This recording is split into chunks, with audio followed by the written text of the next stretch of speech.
දැන් ලංකාවේ මට මාර විදිහට මඩ පෙහාර වගේක් දියත් වෙනවා මම දන්නෙත් නැහැ හේතුව මොකක්ද කියලාවත් මම දන්නේ නැහැ. මම 16 වෙනිදා තමයි චීනෙට ගියේ. එතකොට අද පාන්දර තමයි මම ලංකාවට ආවේ. එතකොට දැන් මම බලනකොට Facebook බලනකොට මගේ මූණට සමාන මූණක් සමාන කරලා ඉවර වෙලා නාම රාජපක්ෂ මහත්තයත් එක්ක මම ඉන්නවා කියලා ඉවරලා මට මඩ පෙහාර සෑහෙන ප්‍රමාණයක් ගහගෙන යනවා. කවුරුන් විසින් මොන හේතුවක් මත මේවා කරාද කියන එක මම දන්නේ නැහැ.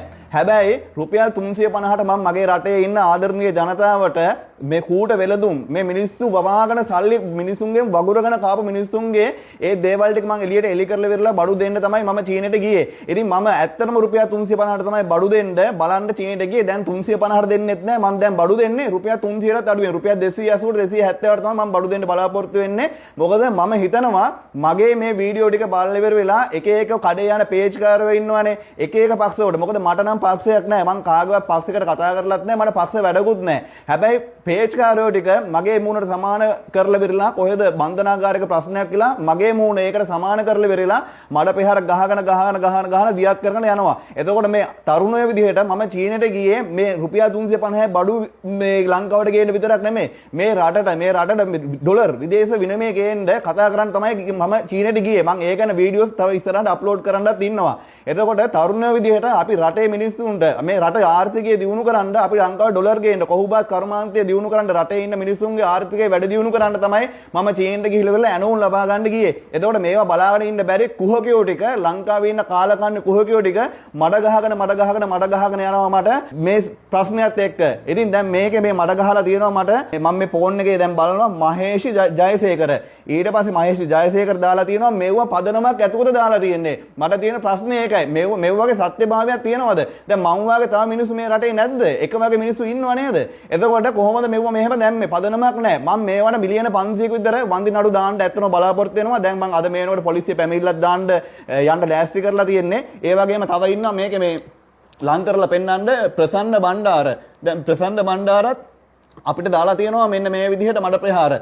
මේ බලන්න මේ සෑහෙන දාලා තියෙනවා. එතකොට මේ රුවන් ෆෙනාන්ඩු මං අහන ඔයාගෙන් ඔයා කොහොමද මේකේ සත්‍යභාවය දන්නේ? ඔයා කොහොමද මේ මම ඉන්නවා කියලා කියන්නේ? මම හිටියේ චීනේ. මම මං ගාව තියෙනවා පාස්පෝර්ට් එකේ. මම චීනේ හිටුපේවුවා. එතකොට මම චීනේ සංචාරය කරපුවා. මට ඔප්පු කරන්න පුළුවන්. මම මේක අධිකරණේ නඩුවක් ගොනු කරනවා. අනිවාර්යෙන්ම මේකට මම මිලියන 500ක වන්දි නඩුවක් මම මේකට දානවා. මේක බලන්න මගේ අහිංසක රටේ ඉන්න ආදරණීය ජනතාව අනිවාර්යෙන් මේක ෂෙයා කරන්න. මොකද ඔයගොල්ලෝ වෙනුවෙන් තමයි මම මේ පිටරට ගිහිල්ලා ඉවර වෙලා මේ කූඩ වෙලඳුම් මොකද මේ රුපියල් 350ට මේ බඩු දෙනවා කියද්දී ඇත්තටම මේ බඩේ බත් එළියට එනවා ඇති මට කරන්න දෙයක් නැහැ ඉතින් මම මේ රටේ මිනිස්සුන්ගේ සරදේ කාපු මිනිස්සුන්ගේ ඒක නැති කරන්න තමයි මම මේ චීනට ගිහිල්ලා මේ බඩු දෙන්න ගත්තේ. එතකොට මෙතන මේ කවුද ආයේ the truth ඇත්ත මේ මොන ඇත්තක්ද බං මේකේ තියෙන්නේ මේ truth කියන මිනිහා මම අහන්නේ මිනිහෝ වැඩක් කරන්න කලින් බලපන් කතා කරලා දැන් නිරෝෂන්ද සිල්ල වෙන මම මේ ෆොටෝ එකේ ඉන්න මම කොහොමද යකෝ මහර බන්ධනාගාර හිටියේ මම හිටියේ චීනේනේ එතකොට මම කොහොමද එතෙන්ට ආවේ යකෝ තෝ truth කියලා විරලා මේකේ දාන්නේ මම හරියට හිටියා කියලා සත්‍යභාවයක් දැනගන්නද සත්‍යභාවයක් කිසිම දෙයක් නැහැ. මම ඔබටත් මේ වෙනකොට මිලියන 500ක වන්දි නඩුවක් දාන්න බලාපොරොත්තු වෙනවා. මේ තව එකෙක් ඉන්නවා ගිහාන් සංදීප කියලා. දැන් මේ මිනිහසියත් කිසිම පදනමක් ඇතුවද මේ වැඩේ කරලා තියෙන මේ මඩ ගහලා තියෙනවා. හරිද? කිසිම දෙයක් බලන්නේ නැහැ.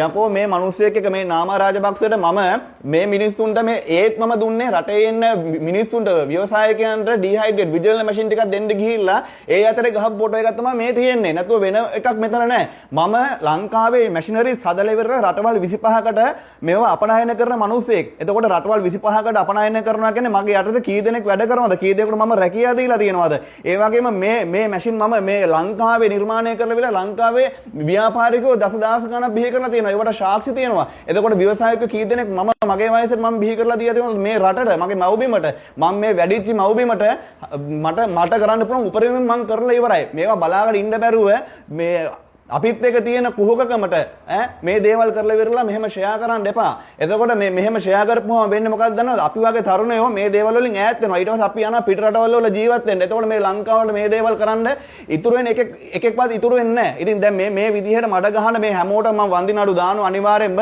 මොකද මේ වගේ පදනමක් කිසිම දෙයක් නැහැ. අඩුම තරමේ මගේ නම්බරයට කෝල් එකක් හරි දීලා ඉවරලා මට කතා කරලා අහන්න ඕනේ මේව ඇත්තක්ද මේ ඉන්නේ මමද කියලා. ඉතින් මගේ රටේ මම ආදරණීය ජනතාවෙන් ඉල්ලන්නේ මේවා ෂෙයා කරන මිනිස්සුන් අනිවාර්යෙන්ම report කරන්න. කරන්න. රිපෝට් කරලා ඉවරලා මේ මිනිස්සුම නීති ඉදිරියට ගේන්න ඕනේ. මොකද මේ දේශපාලනයක් අදලා අරගෙන ඉවරලා මම දේශපාලනය සම්බන්ධව කිසිම කතා බහක් කරලා නැහැ මගේ channel එකකවත් මගේ Facebook පිටුවකවත්. මොකද මගේ Facebook පිටුවේ තියෙන්නේ මිනිස්සුන්ට ව්‍යාපාරික අදහස් දෙන දේවල් පමණයි. ඉතින් මම මේ වෙනුවෙන් මම නීතිමය ක්‍රියාමාර්ග ගන්නවා. අවසාන වශයෙන් කියන්න තියෙන්නේ මේ වීඩියෝ එක අනිවාර්යයෙන්ම ෂෙයා කරන්න හැමෝටම බලන්න ෂෙයා කරන්න. මේ වෙලාවේ මේක ෂෙයා කරන එක තමයි ඔයගොල්ලෝ මට කරන ලොකුම උදව්ව. මොකද රුපියල් 350ට දෙන්න කිව්ව බඩුව දැන් 350ට දෙන්නෙම නැහැ. මම දැන් දෙන්නේ රුපියල් 280ට. මේවා බලන් ඉන්න බැරි මිනිස්සු මට මඩ ගහන්න පුළුවන් එක එක දේවල් වලට හදලා ඉවරලා මට කරන්න දෙයක් නැහැ. මම මගේ රටේ ඉන්න අහිංසක ජනතාව වෙනුවෙන් මට කරන්න පුළුවන් උපරිමය කරලා ඉවරලා මම මේ දේවල් ටික මිනිස්සුන්ට ලබා දෙනවා. ඒක නිසා මේක ෂෙයා කරන්න වීඩියෝ එක බලන සියලුම දෙනාට ජය වේවා.